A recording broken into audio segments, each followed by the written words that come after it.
30,000 troops have been killed in Ukraine, claims Kyiv amid fears Putin is making gains in the Donbas, while West ups efforts to break grain blockade and avert global food crisis. Russia has lost 30,000 troops in Vladimir Putin's war, Ukraine has claimed. The West is also working to break the Russian blockade on Ukrainian ports. By releasing millions of tons of grain, it's hoped the food crisis will be averted. The PM spoke with President Zelensky on Saturday about the blockade. Zelensky added they talked about strengthening defense support for Ukraine. Russia has lost 30,000 troops in Vladimir Putin's war, the Ukrainian Ministry of Defense has claimed. The West is also working to break the Russian blockade on Ukrainian ports in order to stop a global food crisis by releasing millions of tons of grain. Prime Minister Boris Johnson spoke on Saturday morning with President Volodymyr Zelensky about international efforts to put a stop to the despicable blockade of Odessa, Ukraine's major southern port on the Black Sea. Zelensky said they spoke on the phone about strengthening defense support for Ukraine, intensifying work on security guarantees and supplying fuel. He added, "We must work together to prevent a food crisis and unblock Ukrainian ports." The conversation between the leaders comes after Mr. Johnson revealed this week that the West was supporting the Ukrainians to demine the Black Sea and reopen international shipping. Ukraine was known as the breadbasket of Europe and was one of the world's largest exporters of wheat, corn and sunflower oil. But the Russian invasion and Moscow's mining of the access to the southern ports has halted much of that flow, endangering world food supplies. It came as Ukraine has admitted it may have to retreat from its last post in the Luhansk region as Russian forces continue their relentless march. Putin's forces, now into their fourth month of the invasion, have concentrated on the east of the country in recent weeks. Ukrainian soldiers leaving Luhansk will be a blow to the country, due to its symbolic significance in the war. Putin wants both Luhansk and Donetsk regions in full, and their capture was one of his earliest objectives in the deranged despot's so-called special military operation. Giving details of the phone call between Johnson and Zelensky,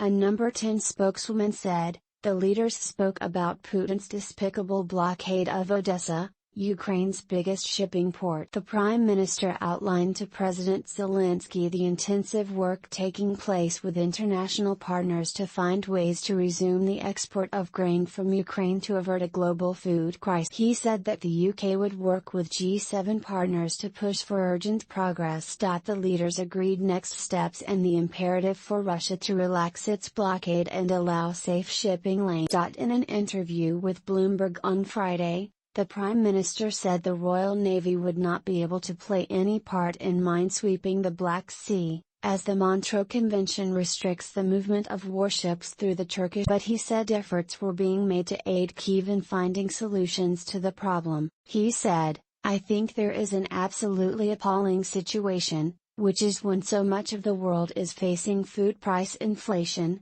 if not actual shortages of food, caused by what's going on in Ukraine. Caused by Putin's war of choice. He decided to invade Ukraine, he had no reason to do it, and it is he who is making it difficult to get 25 million tons of grain from those Black Sea ports, particularly from Odessa. 25 million tons is equivalent to the entire grain consumption of the poorest countries in the world, and we've got to get it out."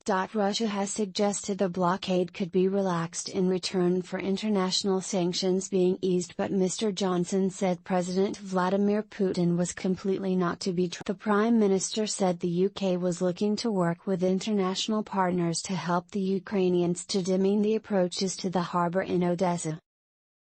But he added, that will be something they have to do themselves. Downing Street confirmed that Mr. Johnson and Mr. Zelensky also spoke about the equipment Kyiv's defenders need to battle against the barbaric Russian onslaught. In a tweet, Mr. Zelensky confirmed they discussed strengthening defense support. The Kremlin's forces are making slow but steady gains in Ukraine's eastern industrial heartlands amid fears Russia will subject the same devastation to towns and cities in the region as was delivered on the battered southern port. The fighting in Donbas is focused on two key cities, Severodonetsk and nearby Lysychansk. They are the last areas under Ukrainian control in Luhansk, one of two provinces that make up the Donbas and where Russia-backed separatists have already controlled some territory for 8 years. The governor of Luhansk, Serhiy Haidai, has warned that Ukrainian soldiers may have to retreat from Severodonetsk to avoid being surrounded. Kyiv has warned the West that unless its troops are supplied with more advanced weapons, it will not be able to halt the Russian advance. A Downing Street spokesman, detailing the rest of the conversation, said, "The Prime Minister spoke about the importance of the international community continuing to work and act together, so that Ukraine succeeds and Putin." He also emphasized that countries have a duty to support Ukraine, both now and in the long term, so that it is never in the position to be attacked again. Luhansk's governor, Serhiy Haidai, said Russian troops had entered Severodonetsk, the largest Donbas city still held by Ukraine, after trying to trap Ukrainian forces there for days, though adding that Russian forces would not be able to capture the Luhansk region as analysts have. "We will have enough strength and resources to defend ourselves. However, it is possible that in order not to be surrounded we will have to retreat," Haidai said on Telegram. Haidai said 90% of buildings in Severodonetsk were damaged with 14 high-rises destroyed in the latest shelling. Russia's separatist proxies said they controlled Lyman, a railway hub west of Severodonetsk. Ukraine said Russia had captured most of Lyman but that its forces were blocking an advance to Slavyansk, to the southwest. Ukraine's military said it had repelled 8 attacks in Donetsk and Luhansk on Friday, destroying tanks and armored vehicles. President Zelensky said Ukraine was doing everything to defend Donbas and protecting the country as much as our current defense resources allow. If the occupiers think that Lyman and Severodonetsk will be theirs, they are wrong. Donbas will be Ukrainian, Zelensky said in his daily address. He said Russia had concentrated maximum artillery, maximum reserves in Donbas. He told Dutch paper Nieuwsuur that Ukraine's military had been preparing a year in advance for the invasion. He said, "The army was ready. It showed." Although he could have evacuated the country a year ago, he said this would have decimated the economy and would have been the wrong. He said, "Our country was preparing to dig trenches, take people out of the country. It had to be done a year before the invasion." I think, would be, wrong because sowing panic in our society is not necessary, because it will hit on the financial situation, on the budget and the economy. The General Staff of Ukraine's armed forces said on Saturday Ukrainian forces had repelled 8 assaults in the Donetsk and Luhansk regions in the previous 24 hours.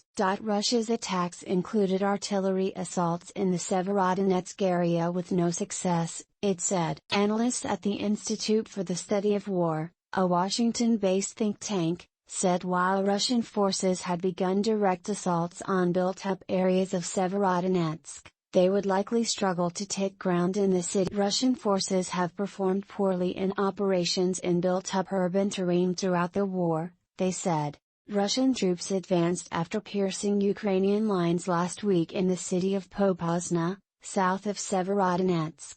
Russian ground forces have captured several villages northwest of Popasna, Britain's defense ministry said.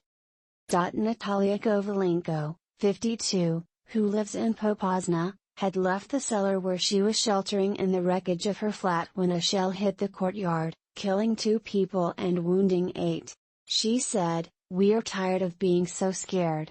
Britain's defense ministry said Lyman, which has been mostly captured by Russia, was likely seen as a preliminary operation for the next stage of Russia's Donbas offensive. The defense ministry added, Lyman is strategically important because it is the site of a major railway junction, and also gives access to important rail and road bridges over the Siversky Donets River. In the coming days, Russian units in the area are likely to prioritize forcing a crossing of the river.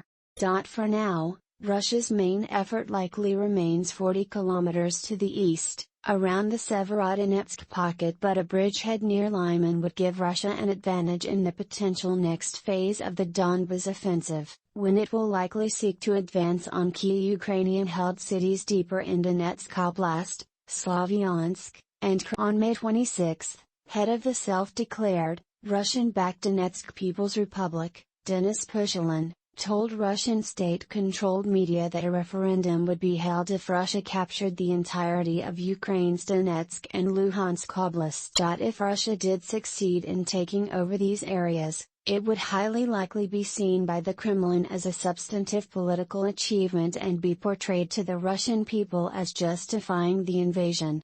However, the Ukrainian armed forces continue to conduct a well-organized defense of the sector, and continue to impose a high level of casualties on Russia. A video showed Russia today testing its new hypersonic Zircon missile ahead of its imminent deployment. The 6,670 miles per hour was fired from the Admiral Gorshkov frigate in the Barents Sea, and hit a target at a range of 625 miles in the White Sea. A statement from the Russian Defense Ministry said, according to objective control data, the Zircon hypersonic cruise missile successfully hit a sea target located at a distance of about 1,000 kilometers. The flight of the hypersonic missile corresponded to the specified parameters. Vladimir Putin has poured money into developing new nuclear-capable missiles which, he claims, are unstoppable by Western air defenses. Deliveries of the Zircon are due within months and possibly weeks. Russia's eastern gains follow the withdrawal of its forces from approaches to the capital, Kyiv, and a Ukrainian counteroffensive that pushed its forces back from Ukraine's second city. Russian forces shelled parts of Kharkiv on Thursday for the first time in days, killing 9 people, authorities said. The Kremlin denies targeting civilians in what it calls its special military operation. Ukraine's general staff said on Saturday while there was no new attack on the city, there were multiple Russian strikes on nearby communities and infrastructure. In the south, where Moscow has seized a swath of territory since the February 24 invasion, including the port of Mariupol, Ukrainian officials say Russia aims to impose permanent rule. In the Kherson region in the south, Russian forces were fortifying defenses and shelling Ukraine-controlled areas, the region's Ukrainian governor, Hennady Ligida, told me. He said the humanitarian situation was critical in some areas and people were finding it very difficult to leave. Police said 31 people had been evacuated on Friday from the Luhansk region, including 13 children.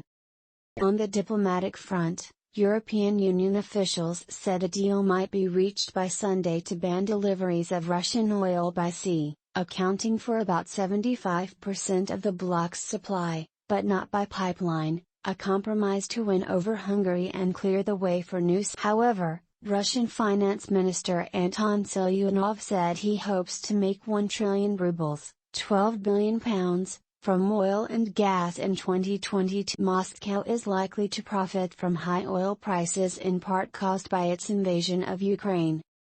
Zelensky has accused the EU of dithering over a ban on Russian energy, saying the bloc was funding Russia's war and delay merely means more Ukrainians being killed. In a telephone call with Austrian Chancellor Karl Nehammer, Putin stuck to his line that a global food crisis caused by the conflict can be resolved only if the West lifts sanctions. Nehammer said Putin expressed readiness to discuss a prisoner swap with Ukraine but added, if he is really ready to negotiate is a complex question. Both Russia and Ukraine are major grain exporters, and Russia's blockade of ports has halted shipments, driving up global prices. Russia accuses Ukraine of mining the ports. Russia justified its assault in part on ensuring Ukraine does not join the US-led NATO military alliance.